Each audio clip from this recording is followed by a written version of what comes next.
आपने ATM card डाला, आपके अकाउंट में 1000 रुपया है, आपने उससे 2000 रुपये मांगा कि 2000 मुझे दे दो, वो मशीन मना कर देगा। तो कौन है मशीन में जो आपके अकाउंट को जानता है कि 1000 इसके पास है? Somebody is there? इंसान तो नहीं बैठा है उसमें। कौन है एटीएम के अंदर में? कौन है जो ये जानता है कि इनके पास 1000 रुपया है और ये 2000 मांग रहे हैं तो हमको नहीं देना है? Somebody is there। मैं बता रहा हूं, मैं प्रोग्राम है, आपके आसपास में इतनी चीजें आपको समझने के लिए काफी है। वो प्रोग्राम है, तो प्रोग्राम क्या करता है सुन लीजिए। ईवीएम के खिलाफ प्रदर्शन हो रहा है, जंतर मंतर पर लोगों को जाने नहीं दिया जा रहा है। 22 जनवरी है, वामन मेश्राम जी ने बहुत समय पहले से बोल रखा था कि ईवीएम को लेकर लड़ाई लड़ेंगे। ईवीएम हटाओ मोर्चा के लोग यहाँ पर जुड़े हुए हैं, सब भाषणबाजी कर रहे हैं और लोग भी काफी समर्थन में हैं। लेकिन जो लोग भी ईवीएम की बात कर रहे हैं उनमें से सबसे महत्वपूर्ण वो लोग हो जाते हैं जो ईवीएम को सही में समझ पा रहे हैं, जिनको ईवीएम के बारे में वो चीजें पता है, शायद बाकी लोग समझ नहीं पा रहे कि किस तरीके से ईवीएम काम करता है। ऐसे ही व्यक्ति हमारे साथ मौजूद हैं। गोपाल कृष्ण जी हैं, ये एक सॉफ्टवेयर इंजीनियर है और ये पहले भी पहले कैलिफोर्निया में रहकर आए हैं 6 साल और अब 2 साल यूके लंदन में भी रहकर आए हैं। तो इनसे जानते हैं कि ये तो एक सॉफ्टवेयर इंजीनियर है। कोई भी व्यक्ति जब ईवीएम की बात करता है तो वो बोलता है कि सिर्फ एक सॉफ्टवेयर इंजीनियर बता सकता है कि ईवीएम कैसे काम करती है। क्या ईवीएम में सही में गड़बड़ी हो सकती है? क्या ईवीएम इतनी अनसेफ है कि बैलेट पेपर वापस आने चाहिए? ये सारे क्वेश्चन हैं। सर, आप यहाँ आए हैं इस धरने में, तो हम ये मान रहे हैं कि आप भी इस ईवीएम के विरोध में हैं। जी बिल्कुल। हाँ। बिल्कुल मैं ईवीएम के विरोध में हूँ, क्योंकि मैं भारत के लोकतंत्र को बचाने के लिए स्वच्छ चुनाव के पक्ष में हूँ। अगर कोई भी इंसान, भारत का नागरिक अगर स्वच्छ चुनाव चाहेगा तो ईवीएम का वो विरोध करेगा। तो आप बोल रहे हैं कि ईवीएम से चुनाव निष्पक्ष नहीं हो सकते हैं, निष्पक्ष नहीं हो सकते? असंभव, असंभव, असंभव, इम्पॉसिबल। इतने समय से ईवीएम चल रही है हमारे देश में, इतने चुनाव, गलत चुनाव हुए, वो गलत चुनाव हुए। चुनाव कोई गलत है। कैसे होती है आपके मायने में? आप तो एक सॉफ्टवेयर इंजीनियर है, क्या रहता है सारा? मैं आपको बताता हूँ, आप बहुत ऑर्डिनरी चीजों से समझिएगा। आपने एक दबाया, एप्पल को वोट गया और कंट्रोल यूनिट में जो काउंट होता है, कंट्रोल यूनिट, उससे पहले आप समझिए, पहले बैलेट बॉक्स एक होता है जिसमें आप बटन दबाती है जनता, बगल में वीवीपैट होता है तो जनता पर्ची देख सकती है, और एक कंट्रोल यूनिट होता है जो रिटर्निंग ऑफिसर के पास होता है, वो आपके पास नहीं होता है। ठीक है, ये 3 कंपोनेंट है। तो 3 कंपोनेंट होने से वो स्टैंड अलोन डिवाइस नहीं रह गया। वो जो इलेक्शन कमीशन दावा कर रहे हैं कि स्टैंड अलोन डिवाइस है, वो गलत, पहली गलत। दूसरी बात, अब आपने एक नंबर 1 को वोट दबाया, वो एप्पल को वोट गया और कंट्रोल यूनिट में एप्पल में 1 वोट बढ़ाया गया। आपने बटन 2 दबाया, वो गया बनाना को और उसमें कंट्रोल यूनिट ने बनाना को बढ़ाया। अब मैं आपसे पूछता हूं कि मशीन कैसे फैसला ले रहा है कि ये वोट मुझे एप्पल में ऐड करना है और ये वोट मुझे बनाना में ऐड करना है? टेक्नोलॉजी तो इतनी आगे पहुंच गई है। एग्जैक्टली, यही तो मैं कहना चाह रहा हूँ कि मशीन फैसला ले रहा है ना, इंसान तो है नहीं उसमें। मशीन ने लिया कि इस बटन को दबाया गया तो एप्पल को बढ़ाना है और इस बटन को दबाया गया बनाना को बढ़ाया गया। तो मशीन सब कुछ जानता है, वो आपके वोट को भी जान रहा है कि इतने वोट पड़ चुके हैं, इतना परसेंटेज, जो परसेंटेज डिक्लेयर करती है इलेक्शन कमीशन, वो सब मशीन बनाता है। तो जब ये सारा अलजेब्रा का फंक्शन और कैलकुलेशन वहाँ हो रहा है तो ये बहुत आसान बात है कि हम उसमें एक टाइमर सेट कर दें जो 12:50 पर 12:40 पर उसमें 500 वोट ऐड कर दे। बहुत छोटा बात है ये। मैं जानता हूं कि ईवीएम की प्रोग्रामिंग बहुत लोअर लेवल की प्रोग्रामिंग है, वो अलजेब्रिक प्रोग्रामिंग है, वो बैंकिंग की तरह नहीं है। मैंने बैंकिंग के सिक्योरिटी पे काम किया है। बैंकिंग का सिक्योरिटी बहुत ज़्यादा हाई होता है, एक्सट्रीम हाई होता है, क्योंकि मैंने वर्ल्ड के लार्ज लेवल बैंक से काम किया, वो पूरी दुनिया में ऑपरेट करते हैं। मैं नाम नहीं ले सकता हूँ, but they are working in whole world.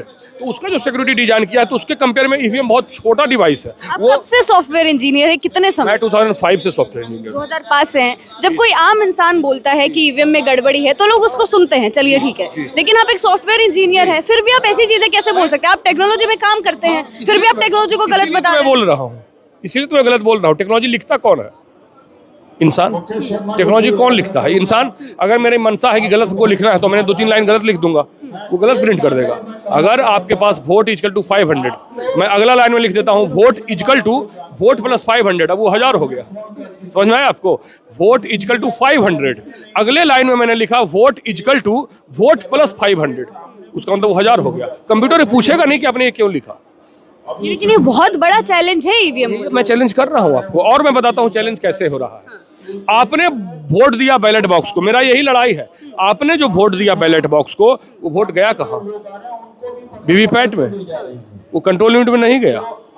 VVPAT जो है जिसमें पर्ची दिखती है, वो एक थर्ड पार्टी डिवाइस है, और थर्ड पार्टी डिवाइस के लिए उन्होंने थर्ड पार्टी डिवाइस को क्यों लाया, रीजन क्या दिया उसने पता है आपको, कि आपको पर्ची दिखाने के लिए, ठीक है, आपको पर्ची दिखाने के लिए लाया।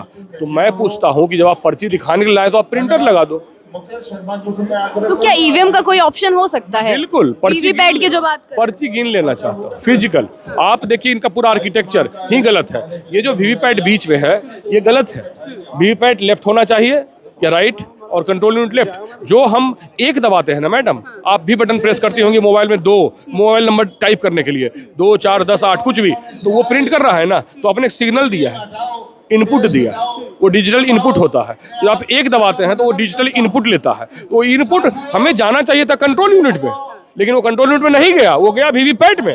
वीवीपैट के पास एक चिप है 8251 माइक्रो कंट्रोलर, वो चिप में है। तो चिप को 2 काम है, पहला काम है प्रिंट कर देना और दूसरा काम है भेज देना कंट्रोल यूनिट को। तो मैं पूछता हूँ कंट्रोल यूनिट को क्या भेजा गया, ये कैसे जानेगी भारत की जनता? ये तो आप कह रहे हैं ना कि पवित्र है, वो बढ़िया है, ईमानदार, आप कह रहे हैं। कोई चोर कहता है क्या कि मैं गलत किया हूँ? चुनाव आयोग हर जगह जा रहा है, चुनाव आयोग प्रचार कर रहा है, तो चुनाव आयोग यहाँ क्यों नहीं आ रहा है? क्योंकि वो जानते हैं गाँव में मैं जाऊँगा बोल दूंगा बहुत बढ़िया, हाँ बहुत बढ़िया, पर मैं यहाँ बुला रहा हूँ। मैं दिल्ली में बहुत दूर, मैं आसपास में हूँ, चुनाव आयोग यहाँ से आप बुला रहे हैं, हाँ, चुनाव आयोग को आप बुला रहे हैं। हाँ, आपको हक है, भारत के नागरिक को हक है चुनाव आयोग को बुलाने का। ये मुझ पर आके वो मुझ पर कृपा नहीं करेगा, ये आप भूल जाइए कि वो कृपा करेगा। उसका काम है चुनाव को सुरक्षित बनाना, चुनाव को ट्रांसपेरेंट, ऑनेस्ट और फेयर लाना, न कि उसमें जब आपने वीवीपैट को बीच में ऐड किया, मैं बोलता हूं कि क्रिमिनल ऑफेंस। तो आप इतने समय से क्या कर रहे हैं? क्या आपने आवाज उठाने की कोशिश की? भयानक आवाज उठा रहे हैं हम लोग, देख रहे हैं पिछले 1 साल से भयानक आवाज उठा रहे हैं, बहुत जबरदस्त। लेकिन इलेक्शन कमीशन हमारे पास नहीं आता है। इलेक्शन कमीशन गांव में जाता है जिनको प्रोग्रामिंग पता ही नहीं है। हाँ भाई देखो, एक दबाया, ये देखो तुमने एप्पल को वोट दिया था ना, एप्पल का पर्ची दिख गया, वहाँ चला गया वोट, इसने इतना बताया। क्या आप कह रहे हैं अगर आपके पास आए तो क्या आप ऐसी प्रोग्रामिंग करके दिखा सकते हैं कि जिससे गड़बड़ी? ये साबित कर दूंगा कि वो गलत है, और साबित करने के लिए उसमें 2 स्टेज है। लास्ट स्टेज है प्रोग्रामिंग, उससे ऊपर एक स्टेज है। मेरा यही सवाल है कि आपने बीच में वीवीपैट क्यों लगाया? वो गलत था, गलत। बोले कि आंदोलन से होगा, 1 साल से आंदोलन कर रहे हैं, वो आ जाए आंदोलन, तो उनका घेराव भी होगा। सर आंदोलन तो नहीं करने दिया जा रहा, आज भी यहाँ लोग क्यों इकट्ठा हुए? क्योंकि यही मेरा कहना है, यही मेरा कहना है कि मैंने तो आपको सॉफ्टवेयर पॉइंट ऑफ व्यू से बताया ना, लेकिन आप बताइए कि अगर वो फेयर होता तो अब तक ईवीएम लेके आ गया होता क्या? चलो, क्यों आप पुलिस बल का उपयोग करते हैं? सबको संतुष्टि दिलाने थोड़ी जाएंगे, हर किसी को पास थोड़ी जाएंगे। अरे उसकी ड्यूटी है, उसका रिश्तेदारी करने में नहीं गया हूं उससे, मैं उससे रिश्तेदारी करने, उसकी ड्यूटी है ये साबित करना कि हम फेयर हैं। इट इज हिज ड्यूटी उसका। अभी आप देखिए कि जो पुलिस बल उपयोग कर रहे हैं, जंतर मंतर पर नहीं जा रहे हैं, संविधान के द्वारा, आप लोग सब लोग जान लीजिए, संविधान ने हमें जंतर मंतर पर जाने की अनुमति दी है, तो आप क्यों रोकते हो उसको? धारा 144 भी तो लगी, क्यों? क्या रीजन है? कोई युद्ध हो रहा है, क्या रीजन है? बदमाशी है आपका रीजन, क्योंकि आप जानते हैं कि आप पकड़े जा चुके हैं। इलेक्शन कमीशन ये जान रहा है। अगर मैं इलेक्शन कमीशन मेरी बात सुन रहा है तो मैं पूछना चाहता हूं कि आपने वीवीपैट बीच में क्यों लगाया है?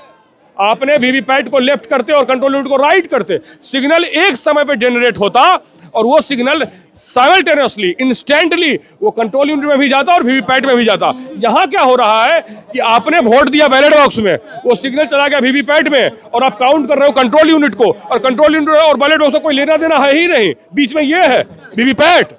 थर्ड पार्टी, वीवीपैट नहीं, थर्ड पार्टी बोलिए। देखिए आप बाहर रहकर आए हैं इतने समय तक, ये लोग ये भी बोल रहे हैं कि जब इतने विकसित देशों ने ईवीएम को हटा दिया, बैलेट को ला दिया, तो भारत में क्या ऐसी तकलीफें हैं? क्या इसीलिए तो मैंने बोला उनको कि ठीक है, उन्होंने किसी वजह से हटाया होगा, वो दिखने में अच्छा नहीं लग रहा होगा, तो मैं तो आपको टेक्निकली रॉन्ग कर रहा हूँ ना, टेक्निकली रॉन्ग प्रूफ करने जा रहा हूँ। ये तो बहुत बड़ा एग्जाम्पल है कि जापान ने, जिसने फर्स्ट बार ईवीएम को इंट्रोड्यूस किया, और जब उससे किसी ने सवाल किया जापान से कि क्या आप बता सकते हैं कि आप वीवीपैट का उपयोग, सॉरी ईवीएम का उपयोग चुनाव में क्यों नहीं करते हैं, तो उसने बोला कि एक पागलपन से भरा फैसला था। यही उसका लाइन था, आप सर्च कर लीजिए। जापान गवर्नमेंट का ये लाइन था कि अगर हमने ईवीएम मशीन को यूज किया तो वो पागलपन से भरा हुआ फैसला है।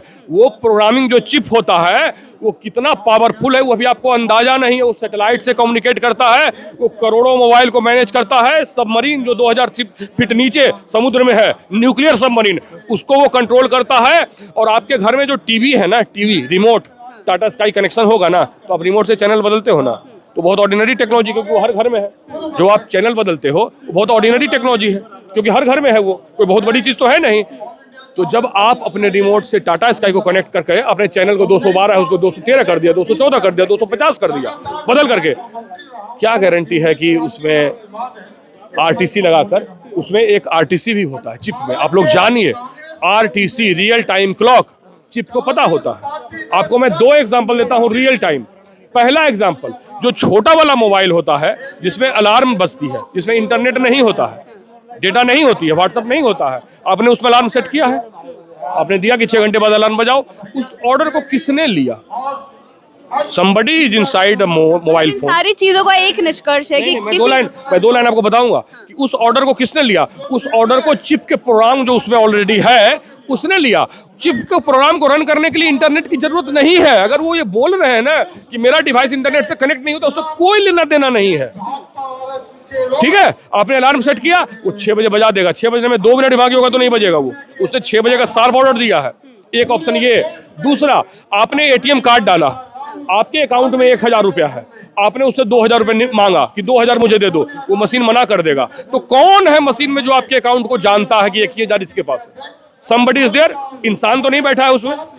कौन है एटीएम के अंदर में? कौन है जो ये जानता है कि इनके पास 1000 रुपया है और ये 2000 मांग रहे हैं तो हमको नहीं देना है?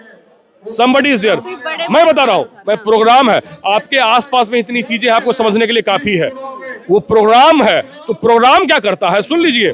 उसको ये मालूम चल गया कि 1000 है, आपने मांगा 2000, तो उसने तुलना किया कि 1000 मांग रहे हैं, 2000 मांग रहा है, उसने कंपेयर भी किया। उसने सिर्फ रीड ही नहीं किया, उसने कंपेयर भी किया आपके अमाउंट को, उसके अकाउंट में जितना बैलेंस है उसके साथ, और आपने जो मांगा कंपैरिजन किया उसने पाया कि 2000 है तो वो बना कर देगा। तो वो वोट का भी वो काउंट करता है, उसको कंपैरिजन करता है। ये जो इलेक्शन कमीशन बोलती है कि इतनी परसेंट की वोटिंग हुई, परसेंटेज कौन बताता है? ये परसेंटेज ईवीएम मशीन बताती है, सीयू बनाता है। तो एक लाइन में आप बोल रहे हैं कि गड़बड़ी बिल्कुल पूरा ये संभव ही नहीं है। ये जो बूथ लूटने की बात कहते हैं, तो बूथ आप 2, 4, 10, 20, 50 बूथ लूट सकते हो। ये तो हर बूथ पर ही भारत का लूट लिया गया, प्रोग्राम वे में, ऑर्गेनाइज्ड वे में। तो आप प्रोग्राम को भी आप नहीं समझ रहे प्रोग्राम क्या कर सकता है। Thank you very much. बहुत बहुत शुक्रिया।